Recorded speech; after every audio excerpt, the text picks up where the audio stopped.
National film academy film സൊസൈറ്റിയുടെ 2023-24 വർഷത്തെ രത്ന പുരസ്കാരത്തിന് ബിന്ദുരാജ് MA അർഹനായി. കലാസാഹിത്യ മേഖലയിലെ അതുല്യ സംഭാവനകൾ പരിഗണിച്ചാണ് അവാർഡ് നൽകുന്നത്. കാർട്ടൂൺ, കഥ, കവിത, നാടകരചന, സംവിധാനം, ഡബ്ബിംഗ്, ഡോക്യുമെൻ്ററി സംവിധാനം തുടങ്ങിയ കലാസാഹിത്യ മേഖലകളിൽ ബിന്ദുരാജ് നിലവിൽ പ്രവർത്തിച്ചുകൊണ്ടിരിക്കുന്നു. പഞ്ചരസം, നർമ്മദളങ്ങൾ എന്നീ പേരുകളിൽ 2 പുസ്തകങ്ങൾ പ്രസിദ്ധീകരിച്ചിട്ടുണ്ട്.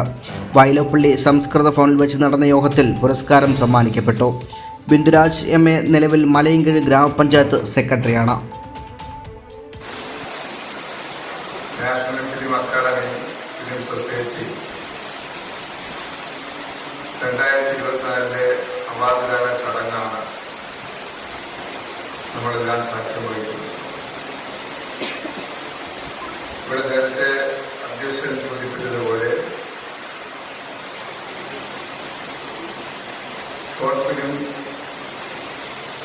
അതുമായി ബന്ധപ്പെട്ടുള്ള പ്രദർശനം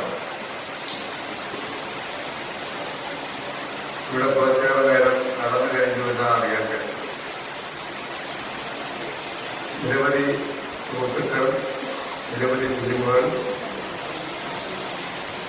പ്രദർശിപ്പിക്കാനും അത് ആസ്വദിക്കാനും കഴിഞ്ഞവരാണ് എൻ്റെ മുന്നിലിരിക്കുന്നത്.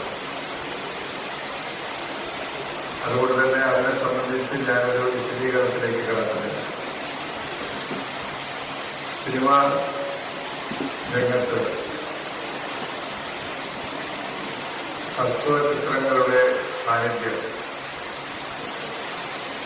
വളരെ ശ്രദ്ധേയമാവുന്ന ഒരു കാലഘട്ടത്തിലാണ്. 1-2 മിനിറ്റ് കൊണ്ട് തന്നെ ഒരു ഹ്രസ്വ ചിത്രത്തിന്റെ എത്ര വലിയ ആശയമാണ് ജനങ്ങളിലേക്ക് നമ്മളിലേക്കെല്ലാം എത്തുന്നത് എന്ന് അത് കാണുമ്പോൾ നമ്മയെല്ലാം അത്ഭുതപ്പെടുത്തുന്നതാണ് പലപ്പോഴും ഉണ്ടാകുക. വളരെയധികം സന്തോഷമുണ്ട്. കാരണം കാലങ്ങളായിട്ട് കലാപ്രവർത്തനങ്ങളിൽ ഏർപ്പെട്ടുകൊണ്ടിരിക്കുകയാണ്. പലതരം സമ്മാനങ്ങളും കാര്യങ്ങളും കിട്ടിയിട്ടുണ്ടെങ്കിൽ പോലും ഇങ്ങനെ ഒരു അവാർഡ് ആദ്യമായിട്ടാണ് നാഷണൽ ഫിലിം സൊസൈറ്റിയുടെ ഒരു അവാർഡ് കിട്ടുക എന്ന് പറയുന്നത് വളരെയധികം സന്തോഷമുള്ള, വളരെയധികം പ്രമുഖരുടെ ഇടയിൽ നിന്നും ഇങ്ങനൊരു അവാർഡ് കിട്ടി എന്നുള്ളത് വളരെയധികം സന്തോഷം തോന്നുന്നു. ബേസിക്കലി ഞാനൊരു കാർട്ടൂണിസ്റ്റാണ്. പിന്നെ ഞാൻ ഒരു 16 നാടകങ്ങൾ എഴുതി സംവിധാനം ചെയ്ത് രംഗത്തെത്തിച്ചിട്ടുണ്ട്. പിന്നെ കഥകൾ എഴുതിയിട്ടുണ്ട്, കവിതകൾ ഇംഗ്ലീഷിലും മലയാളത്തിലും കവിതകളും എഴുതിയിട്ടുണ്ട്. അങ്ങനെ വളരെയധികം കലാമേഖലകളിൽ ഒരുപാട് പ്രവർത്തനങ്ങൾ കാഴ്ചവെക്കാൻ സാധിച്ചിട്ടുണ്ട്. പിന്നെ പരസ്യങ്ങൾ, അങ്ങനെയൊക്കെ ഡബ്ബിംഗ് ആർട്ടിസ്റ്റായിട്ടും പ്രവർത്തിച്ചിട്ടുണ്ട്. പക്ഷെ ഇങ്ങനൊരു പ്രമുഖമായൊരു അവാർഡ് ആദ്യമായിട്ടാണ് കിട്ടുന്നത്. അതിലെനിക്ക് വളരെയധികം സന്തോഷമുണ്ട്. കാരണം ഇത്തരം അവാർഡുകൾ തീർച്ചയായിട്ടും നമ്മുടെ ഈ കലാപ്രവർത്തനങ്ങൾക്ക് കുറച്ചുകൂടി ആരോഗ്യകരമാകും, കുറച്ചും കൂടി നമുക്കൊരു പിന്തുണയും പ്രോത്സാഹനവും ഒക്കെ തന്നെയാണ് ഇങ്ങനത്തെ അവാർഡുകൾ എന്ന് പറയുന്നത്. മാത്രമല്ല ഇങ്ങനത്തെ ഒരു സന്ധ്യയിൽ പ്രത്യേകിച്ച് ഇത്രയും പ്രമുഖമായ ഒരു സംഘടനയുടെ ഒരു അവാർഡ് കിട്ടിയതിൽ വളരെയധികം സന്തോഷമുണ്ട്.